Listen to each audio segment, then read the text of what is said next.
Hi guys, welcome to this channel 12th standard and this video is for you. இன்னைக்கு நம்ம என்ன பார்க்க போறோம் அப்படினா ஒரு செட் ஆஃப் क्वेश्चन பேப்பர் அதாவது 2023 2024 உடைய क्वेश्चन பேப்பர் எப்படி இருந்தது எப்படிலாம் இருக்கும் அப்படிங்கறத பார்க்கலாம். இங்க மோஸ்ட் ஆஃப் தி क्वेश्चन பேப்பர்ஸ்ல இருந்து தான் உங்களுக்கு இம்பார்ட்டன்ட் क्वेश्चनங்கறத கொடுக்குறாங்க. சோ அது ரிப்பீட்டிவ் தான். அதனால போன வருஷம் क्वेश्चन பேப்பர்ல இருந்து எப்படி இருந்தது क्वेश्चन வரும் அப்படிலாம் இல்ல, பேட்டர்ன்ஸ் தெரிஞ்சுக்கலாம். அது மட்டும் இல்லாம என்னென்ன விதமான क्वेश्चंस இருக்கு and எப்படிலாம் கேட்டிருக்காங்க அப்படிங்கறத நம்மளால ஃபைண்ட் அவுட் பண்ண முடியும். இந்த ஒரு வீடியோ உங்களுக்கு ரொம்ப யூஸ்ஃபுல்லா இருக்கும் அப்படின்னு நினைக்கிறேன்.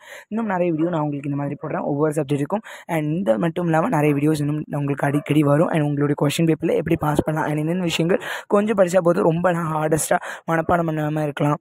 இந்த மாதிரி ஒவ்வொரு क्वेश्चन பார்க்கலாம். ஸோ இப்போ வித்தவுட் எனி டிலே நம்மளோட வீடியோக்குள்ள வாங்க போகலாம். அண்ட் ஃபர்ஸ்ட் பார்க்கும்போது உங்களுக்கு என்ன இருக்குது அப்படின்னா பகுதி ஒன்று எப்போவுமே 1 மார்க் கொஷின் தான். மொத்தம் 14 கொஷின்ஸ் எழுதணும். அந்த 14 கொஷின்ஸ் இன்ட்டு 1 வந்து 14.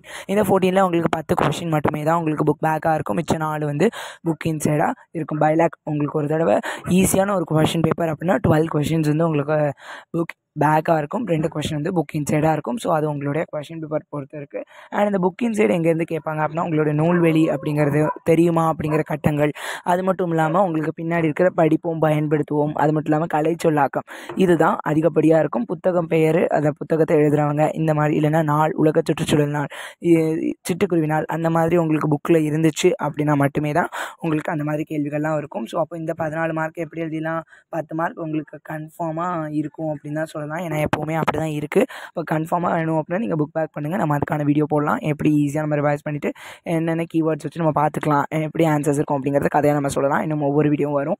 அண்ட் இப்போ பகுதி 2 பிரிவு 1 உங்களுக்கு என்ன கொடுத்துருக்காங்க அப்படின்னா 15, 14, 17, 18 இந்த 4 விழாக்கள் உங்களுக்கு கவிதை பேழையிலேருந்து கேட்குற 2 மார்க் கொஷின் அப்படின்னு சொல்லலாம். அதுக்கடுத்து 19, 20, 21 இதில் 2 2 மார்க் இது பண்ணால் 3 கொடுத்து 2 இதில் 1 புக் இன்சைடு இருந்தீங்கன்னா நீங்கள் லாக் ஆவீங்க. ஸோ அப்படி லாக் ஆகாமல் இருக்கணும் அப்படின்னா மோஸ்ட் ஆஃப் த கொஷின்ஸை படிக்காமல் இருந்தீங்கன்னா அதை கதையாக வந்து நினைவு வச்சுக்கோங்க. மற்ற கொஷின் படிக்க வேண்டியதாக இருந்ததுன்னா அதை படிச்சுக்கோங்க. எதுக்காக தமிழை வந்து மனப்பாடம் பண்ணி படிக்கணும் அப்படின்னு கேட்டிங்கன்னா உங்களுக்கு டைம் பத்தாமல் இருக்கும், இல்லை நீங்கள் யோசிக்கும் போது உங்களுக்கு டைம் ரொம்ப ஸ்லோ ஆகிற மாதிரி இருக்கும், அதனால் ரொம்ப ஃபாஸ்ட் ஆகிற மாதிரி இருக்கும். அப்போ உங்களால் எழுதுறதுக்கே டைம் இருக்காது, யோசிக்கிறதுக்கும் டைம் இருக்காது. அதனால் மட்டுமே தான் நீங்கள் உரைநடை கொஷின்ஸ் இருக்கும். அதுக்கடுத்து மொத்தம் அடுத்த கொஷின்ஸ் உங்களுக்கு 22லேருந்து உங்களுக்கு எது வரை இருக்குது அப்படின்னு பார்த்தீங்கன்னா 30 வரை இருக்குது அப்படின்னு சொல்லலாம். இதில் மொத்தம் நீங்கள் 7 கொஷின்ஸ் எழுதணும். இந்த 7 கொஷின்ஸ் என்னதாக இருக்கும் அப்படின்னு பார்த்தீங்கன்னா உங்கள் புக்கு பின்னாடி இருக்கிற விஷயங்களாக தான் இருக்கும். அதாவது சொல்லி பிரித்தும் தொடரமைக்க, சேர்த்தும் தொடரமைக்க, பேச்சு வழக்கை எழுத்து வழக்காக மாற்றுக, தொடரில் இடம்பெற்றுள்ள மரபு செயல்களை எழுதுக, வல்லினமைகளை இட்டும் நீக்கியும் விளக்குக, அதுக்கடுத்து கலை சொல்லாக்கம், ஏதேனும் ஒன்றிற்கு புணர்ச்சி விதி தருக, அதுக்கடுத்து இலக்கண குறிப்பு, அதுக்கடுத்து மயங்கொலி சொற்களை ஒரே தொடரில் அமைக்க, அது மட்டும் இல்லாமல் பகுப்பது உறுப்பிலக்கணம், இது மட்டும்தான் அதிகப்படியாக இருக்கிறதுக்கான வாய்ப்புகள் இருக்குது. பகுதி அதெல்லாம் நம்ம வீடியோ போடலாம். இருக்குது ஒவ்வொன்றையும் நம்ம எக்ஸ்பிளைன் பண்ணி நம்ம வீடியோ வருது நாளைக்கு. ஸோ கண்டிப்பாக ஸ்டே டியூனாக இருங்க. அதுக்கடுத்து பகுதி 3 பிரிவு 1 31லேருந்து 34 இதில் எத்தனை கொஷின் இருந்தோம் அப்படின்னா 2 கொஷின்ஸ் 4 மார்க். இதுலேருந்து வருது அப்படின்னா கவிதை பேர்லேருந்து வர்ற சிறுவினா வினாக்கள் தான். அதுக்கடுத்து பிரிவு 2 இதுலேயும் 4 கொடுத்து 2 எழுத சொல்லியிருக்காங்க. 4 மார்க்கு ஒரு கொஷின். அப்படி பார்க்கும்போது உங்களுக்கு மொத்தம் 8 மார்க் இங்கே வருது. 8 மார்க் எப்படி இருக்கும் அப்படின்னா உரைநடையிலேருந்து கேட்கப்படுற சிறுவினா தான். பிரிவு 3 என்னதாக இருக்கும் அப்படின்னா அணி இருக்கும், திணை விளக்கம், துறை விளக்கம், அது மட்டும் இல்லாமல் உங்களுக்கு நயம் பாராட்டுக இருக்கும். அதுக்கடுத்து டிரான்ஸ்லேஷன் தமிழாக்கம் தருக, இது மட்டும்தான் இங்கே இருக்கும் அப்படின்னு சொல்லலாம். ஸோ அதுக்கான வீடியோ நம்ம வருது. அண்ட் நான் உங்களுக்கு இந்த வீடியோ வருதுன்னு சொல்கிறோம்ல, அதெல்லாம் என்னென்னா உங்களுக்கு 1 மார்க் 10 மார்க் வந்துடும். அதுக்கடுத்து இந்த இதுலேருந்து 12 மார்க்ஸ், இந்த இதுலேருந்து இந்த அணி, துறை விளக்கம், திணை விளக்கம் சொன்னோம்ல, அதுலேருந்து உங்களுக்கு ஒரு 12 மார்க், மொத்தம் 22 மார்க். 22 மார்க் கூட அங்கே 14 மார்க் ஒன்று சொன்னேன்னா 7 × 2 = 14, அதுலேருந்து ஒரு 14 மார்க்.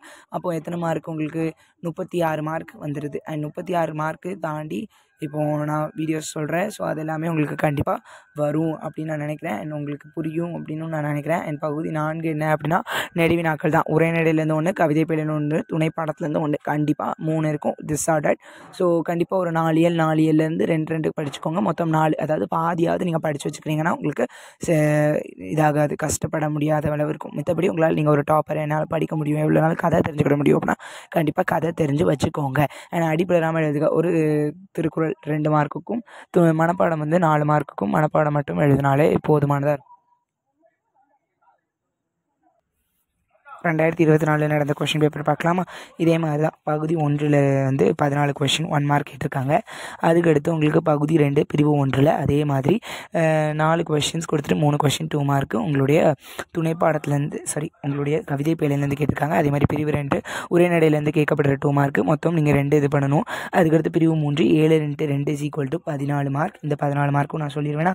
அதுக்கடுத்து என்னது 2 × 4 = 8. அதே மாதிரி 4 மார்க் கொஷின் உங்களுக்கு அதுலேருந்து கேட்கப்படுற ஒரு கொஷின், அதாவது கவிதை பேழையிலேருந்து 2ம் அதுக்கடுத்து உரைநடையிலேருந்து மொத்தம் 8 8 16 மார்க் எங்கேருந்து வருது, அங்கேருந்து உங்களுக்கு வருது அப்படின்னு சொல்லலாம்.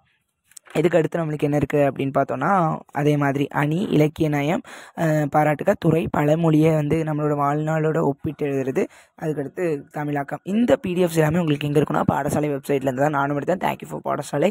அதுவும் இல்லாமல் கல்வி கடல் அப்படிங்கிற வெப்சைட்லேயும் நீங்கள் என்ன பண்ணலாம் அப்படின்னா போய் பார்த்தீங்க அப்படின்னா உங்களுக்கு இந்த மாதிரி இதெல்லாம் கிடைக்கும்.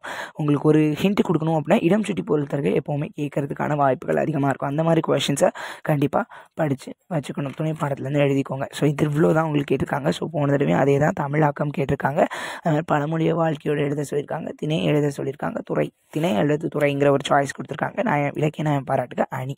ஸோ இதில் வந்து உங்களுக்கு எத்தனை மார்க் வரும் அப்படின்னா 12 மார்க். நான் கொடுக்குற மாதிரி 12 மார்க், மொத்தம் 22 மார்க். 22 கூட 14 போட்டோம் அப்படின்னா 36 மார்க்ஸ். அந்த 36 மார்க்ஸ்க்கு அடுத்து உங்களுக்கு ஏதாவது ஒரு 2 மார்க்ஸ் வந்து உங்களுக்கு தெரிஞ்சது இருந்துச்சு. அண்ட் 16 மார்க் 14 மார்க் அதெல்லாமே நான் கதையாக உங்களுக்கு சம்மரி அப்படிங்கிற ஒரு வீடியோ போடுறேன். அந்த சம்மரி வீடியோவிலேருந்து உங்களால் என்ன பண்ண முடியும் அப்படின்னா நிறைய கதைகளை தெரிஞ்சுக்க முடியும் சிம்பிளாக.